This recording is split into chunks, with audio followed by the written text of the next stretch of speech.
हे everyone, NCERT class 7th English book Poorvi का chapter number 1 the day the river spoke.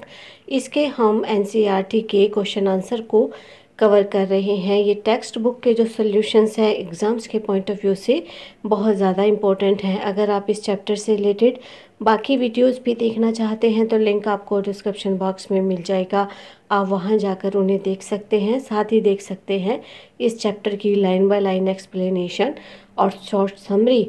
तो channel की playlist पर जाकर या डिस्क्रिप्शन बॉक्स में जाकर लिंक पर क्लिक कीजिए और ये सारे के सारे वीडियोस आप देखकर इस चैप्टर पर अपनी क्लैरिटी को प्राप्त कीजिए। तो स्टार्ट करते हैं अपने क्वेश्चन को। तो क्वेश्चन नंबर 1 जो यहाँ पर हम कवर करेंगे वो है let us listen.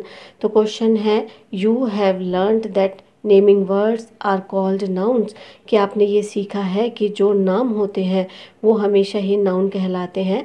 And only proper nouns begins with a capital letter, और केवल जो प्रॉपर नाउन होते हैं वो शुरू होते हैं कैपिटल लेटर के साथ। Why has the author used a capital letter for the river. अब यहाँ पर रिवर के लिए ऑथर ने कैपिटल लेटर का यूज़ क्यों किया, जबकि जो रिवर है वो किसी का नाम नहीं, वो एक निर्जीव वस्तु है।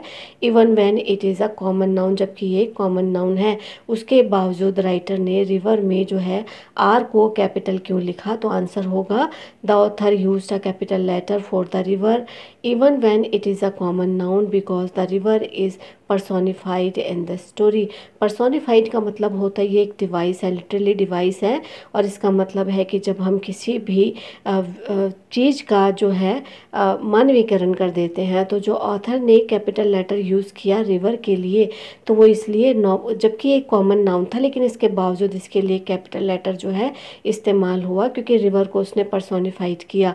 पर्सोनिफाइड का मतलब उसने रिवर का मानवीयकरण कर दिया। मानवीयकरण का मतलब कि रिवर जो है, नदी जो है, एक निर्जीव वस्तु है, लेकिन फिर भी वो इस चैप्टर में एक जीवित वस्तु की तरह, एक जीवित व्यक्ति की तरह हमें नज़र आती है। The author has used a capital letter for the word river because in the story the river is given human qualities like talking, laughing and giving advice. अब ऑथर ने यहाँ पर कैपिटल लेटर इस वजह से यूज़ किया था river के साथ, क्योंकि जो रिवर है हमें यहाँ पर स्टोरी में पूरी की पूरी ह्यूमन क्वालिटी के साथ नज़र आती है। वो बातें कर सकती है, हंस सकती है और अपने एडवाइस को भी दे सकती है, अपनी सलाह को दे सकती है वो, और साथ ही साथ वो सोच सकते हैं, समझ सकते हैं, अपने विचारों को प्रस्तुत कर सकती है।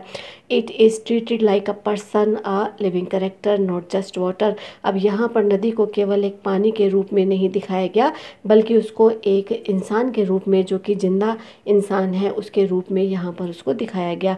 When something non-living is made to act like a person, it is given a capital letter just like a proper noun। और जब भी कोई ऐसी चीज़ जो कि जीवित नहीं होती लेकिन उसको एक जिंदा व्यक्ति की तरह, एक जीवित चीज़ की तरह दिखाया जाता है, तब उसको हम एक कैपिटल लेटर के साथ प्रेजेंट करते हैं, बिल्कुल इसी तरीके से जिस तरीके से कि प्रॉपर नाउन को कहा जाता है या प्रॉपर नाउन को लिखा जाता है। तो यही कारण रहा कि ऑथर ने रिवर के साथ जो है कैपिटल लेटर को यूज़ किया, क्योंकि यहाँ पर पर्सोनिफाइड किया गया रिवर का, उसका मानवीयकरण किया गया, और नदी को जो है एक जीवित व्यक्ति की तरह दिखाया गया। इसी वजह से रिवर का जो पहला अक्षर था आर, उसको कैपिटल लेटर में यहाँ पर लेखक ने लिखा। तो नेक्स्ट प्रश्न है there are a few words related to sound in the text, कि टेक्स्ट में कुछ शब्द हैं जो कि साउंड को प्रेजेंट करते हैं। Pick the words from the text and wrote them next to the correct definition। और आप उन वर्ड्स को जो है टेक्स्ट से पिकअप कीजिए और उसके साथ साथ उसकी डेफिनेशन को लिखिए कि राइट डेफिनेशन क्या होगी। तो यहाँ पर जो पहला जो वर्ड है वो क्या है, वो है श्रीक्ड। श्रीक्ड किसको बोलते हैं कि made a high pitched piercing sounds. तो पियर्सिंग साउंड जो है जब एक हाई पिच्ड के साथ होता है, कानों को भेदने वाली एक चीख जो होती है, उसको क्या कहा जाता है, उसको कहा जाता है श्रीक्ड। To cause liquid to strike to fall on something.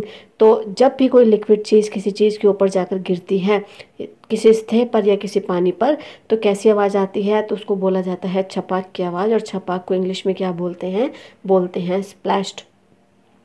तो इसी वजह से जब भी कोई लिक्विड चीज़ किसी सतह पर जाकर गिरती है तो उसको स्प्लैश कहा जाता है। अब जो तीसरा है वो है ममरिंग। अब ममरिंग क्या है कि ये it is a low continuous background noise, कि जब हमें धीमे धीमे आवाज़ में किसी के बुदबुदाने की आवाज़ें सुनाई देती हैं तो उसको मर्मरिंग कहा जाता है। मर्मरिंग का मतलब होता है बुदबुदाना, यानी कि धीरे धीरे कुछ बोलना। तो बिल्कुल धीरे धीरे आवाज़ में कुछ कहते रहना और हल्का हल्का सा सुनाई देना, बल्कि पूरी तरह से ना सुनाई देना कि कहा क्या जा रहा है, तो उसी को कहा जाता है मर्मरिंग। अब यहाँ पर जो है सोब, सोब जो है वो किसको कहते हैं कि cry with loud uncontrollable gaps.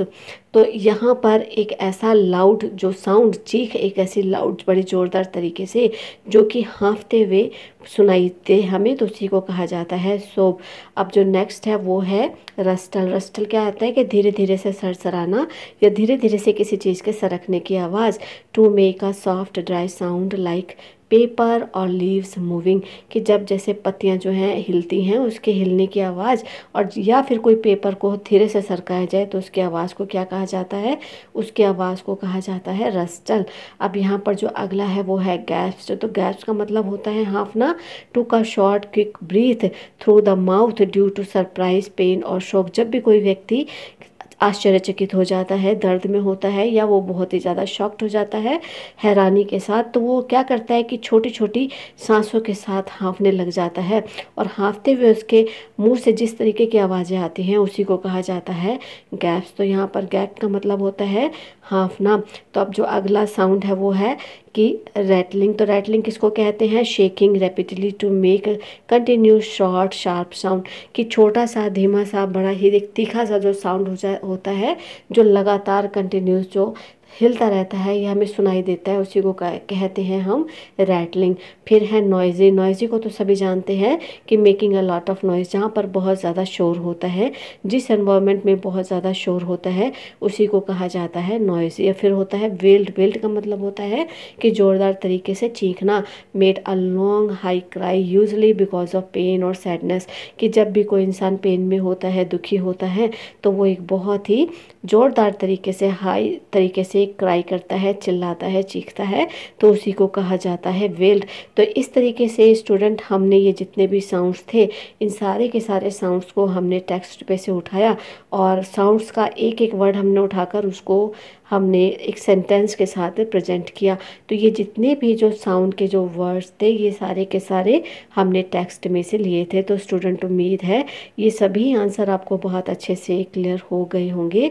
Video को लाइक कमेंट शेयर ज़रूर कीजिए। चैनल को सब्सक्राइब करके नोटिफिकेशन बेल को प्रेस कीजिए, ऑल पर हिट कीजिए, ताकि आने वाला हर अवेलेबल वीडियो आप तक पहुँचे। मिलते हैं हम आपसे अपने नेक्स्ट वीडियो में। Till then keep watching, stay connected. Thank you.